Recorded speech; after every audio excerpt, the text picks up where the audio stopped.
So I received a phone call from Mercy for Animals regarding an undercover investigation they were doing in Texas. They've got someone inside a cow rearing farm, and what they do there is they grow out calves for the dairy industry. Think 2 bales will be enough? Yeah, I think that'll be good. How many days you going for? I'll be back on Friday. It's quite a few days. Yeah, it's a lot of driving. Cows can usually produce milk for up to 18 months. And so every 18 months, the cows need to be prepared to have another baby. These baby cows, less than a day old, are being taken away from their moms and brought to these facilities where they're either grown out and returned to the dairy industry or just left to die. Yeah, that's good. All right, be safe. All right, man. Thanks.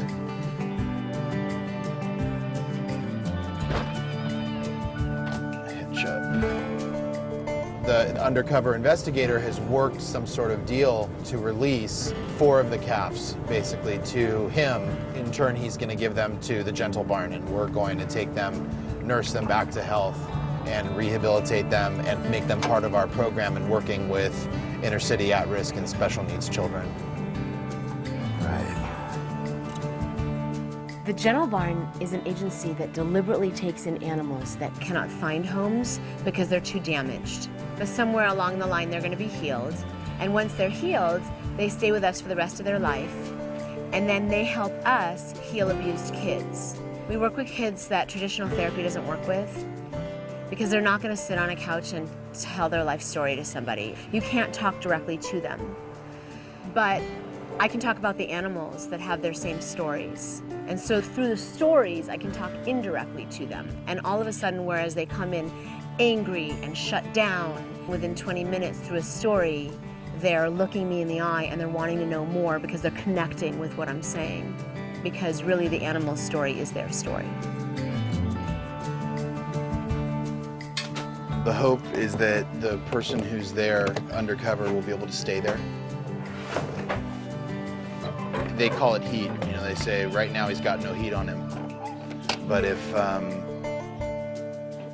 any word gets out or any kind of spook happens, then you have to consider that their willingness to do what they're doing to the animals that are there, which is so brutal, you know, could happen to him. See you on Friday. Good trip. Talk to you on the way. All right. Bye, guys. Bye. Let's do this.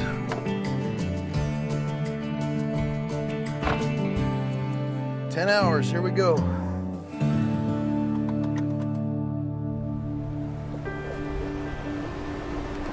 The rescue we just did was a pretty intense one.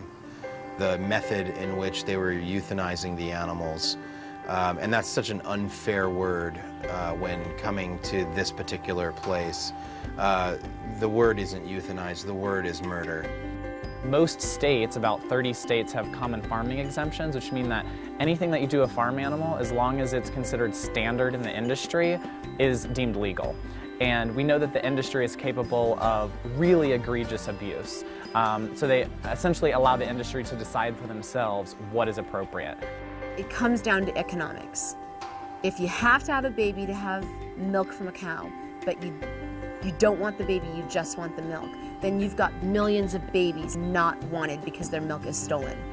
So then what do you do with those millions of babies? Okay, there's 2 choices. You can shoot them in the head and pay to get them removed. But then the dairy industry is cutting into their profits by having to dispose of all the dead babies. So they came up with this veal idea to try to make a profit on the waste from the dairy industry. The veal industry is the dairy industry. And that is the best kept secret in America. People don't know.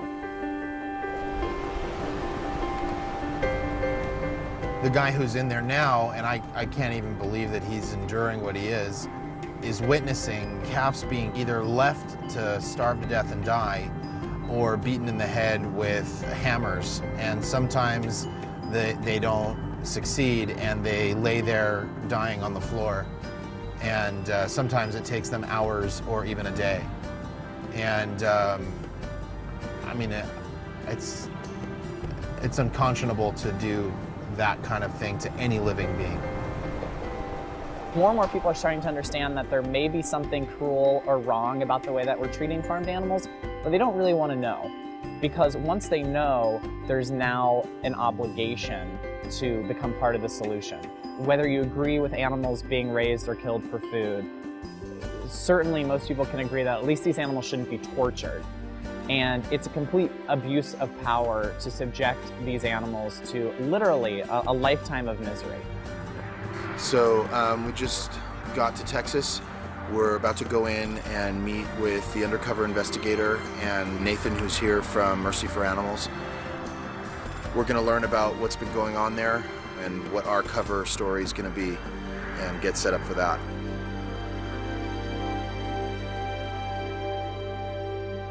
So, you know, there's a lot of terrible problems that exist at this ranch called E6 Cattle Company. They're based out of Hart, Texas. They have about 20,000 calves on the property. They give no medicine to these certain calves, these crossbreed calves, and they don't treat them at all. The owner admits it on tape that he lets them die. They're not worth much to him. And if they're in the middle of dying, that people will just let them suffer through the night and maybe kill them tomorrow, you know, the next day if they've survived.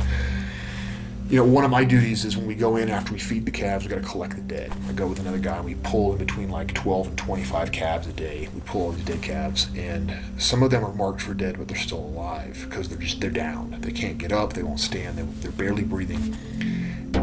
And the first euthanasia method that I was shown is using a hammer.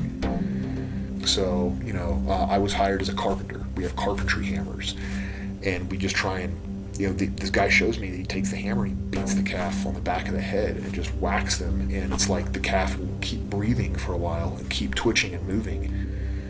You know, I complained about this to the owner and said, look, this hammer's not working very well. You know, do y'all have a rifle? It's this little .22 rifle, and I've seen a calf left over that someone had shot that was just bleeding out of the head and still alive. And I mean, the .22 rifle just does not work very well. So unfortunately, with the options between a carpentry hammer and this little .22 rifle that jammed twice on me when I tried to fire it, you know, the hammer seems to be the more humane method of euthanasia. If you can even call beating a calf in the head humane. Anyone that's buying meat, dairy, or eggs that could very likely be coming from these facilities really has to also look at themselves and how they're responsible, because essentially we're hiring people to do this on our behalf. Somebody's doing this dirty work. Animal Ag hates to hear us say, but I have the footage to prove it from all these cases. It could be a corporate farm, it could be a family farm, it could be large, it could be small. There is illegal abuse going on. And what I have found in particular is that the less human contact there is with the animals at a facility, the more neglect. The more human contact, the more violence, especially when you have more animals to deal with, because you have to make a move. And the quickest way to do that, when you're worried about the bottom line, which is the dollar, is to abuse the hell out of them. There's another part to it, which is, well, what the heck are they supposed to do?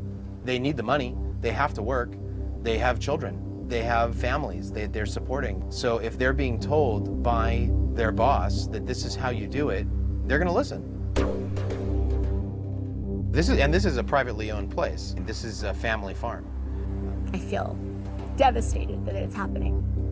And I feel like I will work my fingers to the bone, and I will work to the end of time to try to stop it. What we're gonna do now is, first we're gonna try and get some calves out of there, and that's where Gentle Barn comes in. You know, Mercy for Animals is going to try to get some kind of legal action taken, go to the authorities, but Gentle Barn is a group that, you know, they can be a voice for the voiceless and try and help expose what it is that goes on at this place day to day. I met the undercover investigator a couple times now. He blows my mind.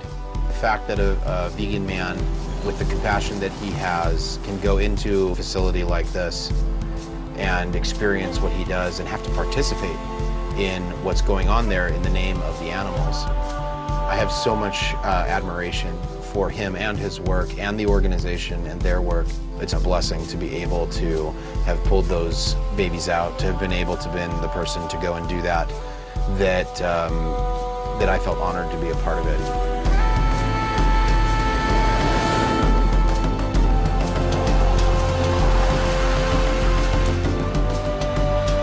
Hopefully this case will be bigger than just 4 calves. We hope that their stories wake up a lot of people, the masses, the public, to what's really happening to farmed animals. And if we as a society can have compassion and empathy and respect towards creatures that very few of us know or can relate to, I think that the world, in a much broader sense, would be a kinder and more peaceful place for all of its inhabitants.